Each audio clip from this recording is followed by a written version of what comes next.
Friends, welcome to Nimi's magical world. ನಾನು ನಿಮಿತಾ ಮನು. ನಾನು ಇವತ್ತು ಬಾಳೆಹಣ್ಣಿನಿಂದ ಮಾಡೋ ಒಂದು ಸ್ವೀಟ್ ರೆಸಿಪಿಯೊಂದಿಗೆ ನಿಮ್ಮ ಮುಂದೆ ಬಂದಿದ್ದೀನಿ. ಮಕ್ಕಳಿಗೆಲ್ಲ ತುಂಬಾ ಇಷ್ಟ ಆಗ್ಬೋದು. ಒಂದು 10-15 ನಿಮಿಷದಲ್ಲೆಲ್ಲ ಮಾಡ್ಬೋದು. ನೀವು ಕೂಡ ಮನೆಯಲ್ಲಿ ಟ್ರೈ ಮಾಡಿ. So let's go and check out the recipe. ಬಾಳೆಹಣ್ಣಿನಿಂದ ಮಾಡುವ ಈವ್ನಿಂಗ್ ಸ್ನ್ಯಾಕ್ಸ್ಗೆ ಬೇಕಾಗಿರುವಂಥ ಸಾಮಗ್ರಿಗಳು: ಮೊದಲಿಗೆ ಬಾಳೆಹಣ್ಣೆ, ಆಮೇಲೆ ಮೈದಾ ಹಿಟ್ಟು 1 ಕಪ್ ಸಕ್ಕರೆ, ಅದಕ್ಕೊಂದು 2 ಏಲಕ್ಕಿ ಫ್ಲೇವರ್ಗೋಸ್ಕರ, 1/4 ಕಪ್ನಷ್ಟು ಅಕ್ಕಿ ಹಿಟ್ಟು, ನಂತರ 1 ಮೊಟ್ಟೆ. ಆಪ್ಷನಲ್, ನಿಮಗೆ ಬೇಕಾದರೆ ಈ ಮೊಟ್ಟೆ ಸ್ಕಿಪ್ ಮಾಡ್ಬೋದು.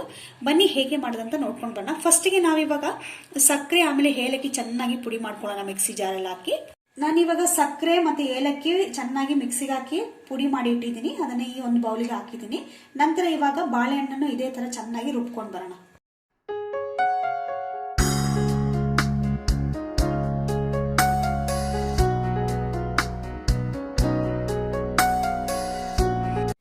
ಇವಾಗ ಪೇಸ್ಟ್ ಮಾಡಿ ಈ ಬನಾನಾ ಮತ್ತು ಮೊಟ್ಟೆ ಎಲ್ಲ ಚೆನ್ನಾಗಿ ಪೇಸ್ಟ್ ಮಾಡಿ ತಂದಿದ್ದೀನಿ. ಇದನ್ನು ಈ ಬೌಲ್ಗೆ ಸಕ್ಕರೆ ಜೊತೆ ಮಿಕ್ಸ್ ಮಾಡಿ. ನಾನಿವಾಗ ಇದ್ರ ಜೊತೆಗೆ ಮೈದಾನ ಕೂಡ ಮಿಕ್ಸ್ ಮಾಡ್ತಾ ಇದ್ದೀನಿ. ನಂತರ ಅಕ್ಕಿ ಹಿಟ್ಟು ಸ್ವಲ್ಪ ಗಂಟು ಇಲ್ಲದೆ ಹಾಗೆ ಕಲಸಿ. ಹಿಟ್ಟು ಈ ಒಂದು ಕನ್ಸಿಸ್ಟೆನ್ಸಿನಲ್ಲಿ ಇರಬೇಕು. ನಮ್ಮ ಬ್ಯಾಟ್ರ್ ನೋಡಿ ಈ ಒಂದು ಕನ್ಸಿಸ್ಟೆನ್ಸಿನಲ್ಲಿ ಇರಬೇಕು. ಚೆನ್ನಾಗಿ ಕಲಸಿ ಒಂದು ಸ್ವಲ್ಪ ಗಂಟು ಇಲ್ಲದೆ ನಾನು ತಗೊಂಡಿದ್ದೀನಿ. ಇವಾಗ ಎಣ್ಣೆಗೆ ಹಾಕಿ ಹೇಗೆ ಫ್ರೈ ಮಾಡೋದಂತ ನೋಡ್ಕೊಂಡು ಬರೋಣ. ನಾನಿವಾಗ ಒಂದು ಪ್ಯಾನ್ನಲ್ಲಿ ಆಯಿಲ್ ಹಾಕ್ಬಿಟ್ಟು ಚೆನ್ನಾಗಿ ಬಿಸಿ ಮಾಡಕ್ಕೆ ಇಟ್ಟಿದ್ದೀನಿ.